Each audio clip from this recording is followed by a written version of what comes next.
developments in the crisis in Ukraine, which for now remains a war of words. Russian President Vladimir Putin spoke publicly.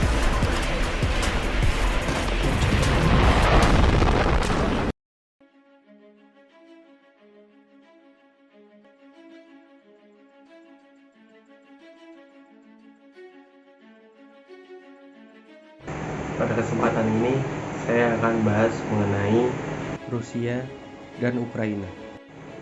Jadi, awal mula terjadinya invasi antara Rusia dan Ukraina pada tahun 2022 dikarenakan 3 permintaan Vladimir Putin kepada NATO dan Amerika. Pertama, Vladimir Putin meminta NATO untuk berhenti melakukan aktivitas militer dalam bentuk apapun seperti ekspansi ke daerah Eropa Timur. Kedua, meminta NATO dan Amerika menarik semua pasukannya dari Eropa Timur. Ketiga, meminta Amerika dan NATO menghentikan tindakan intervensi dalam bentuk apapun di Eropa Timur.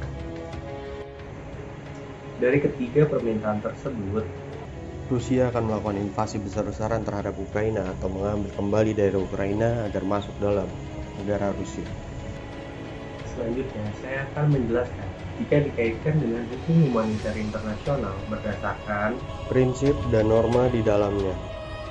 Pada kesempatan ini, saya akan mengkaitkan dengan tema objek sasaran militer yang konvensional, yang dimana seperti rumah sakit, rumah ibadah, mal, dan sekolah menjadi sasaran ketika melakukan aksi kemiliteran. Yang dalam hal ini tentu saja melanggar prinsip-prinsip dalam hukum humaniter internasional. Salah satunya yaitu prinsip kemanusiaan dan prinsip pembeda. Mengapa dengan dua prinsip tersebut?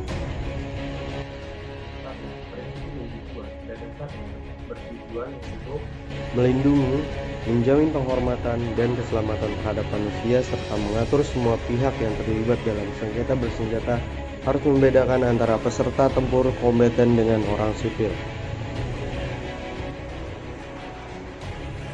Prinsip kemanusiaan merupakan pelarangan atas sarana dan metode berperang yang tidak penting bagi tercapainya suatu keuntungan militer yang nyata seperti yang dilakukan Rusia dalam hal invasinya yang turut menyerang rumah sakit, rumah ibadah, mal, dan sekolah, yang dimana fasilitas tersebut merupakan fasilitas yang dipergunakan oleh warga sipil dalam kegiatannya dalam sehari-hari.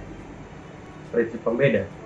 Selain memberikan perbedaan antara golongan kombatan dan penduduk sipil secara individu atau person to person, prinsip ini juga membedakan antara objek-objek yang terdapat di suatu negara yang berkonflik menjadi objek-objek sipil dan objek-objek militer.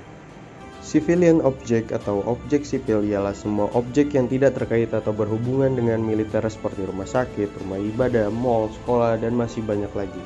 Sedangkan objek militer seperti barak tentara, instalasi militer, bunker-bunker bawah tanah. Objek sipil tidak dapat dijadikan sasaran militer karena ketika fasilitas atau objek sipil tersebut menjadi sasaran militer untuk melakukan aksinya, maka tentu saja mengancam dan melanggar prinsip serta norma kemanusiaan, khususnya melanggar prinsip dan norma dalam hukum humaniter internasional.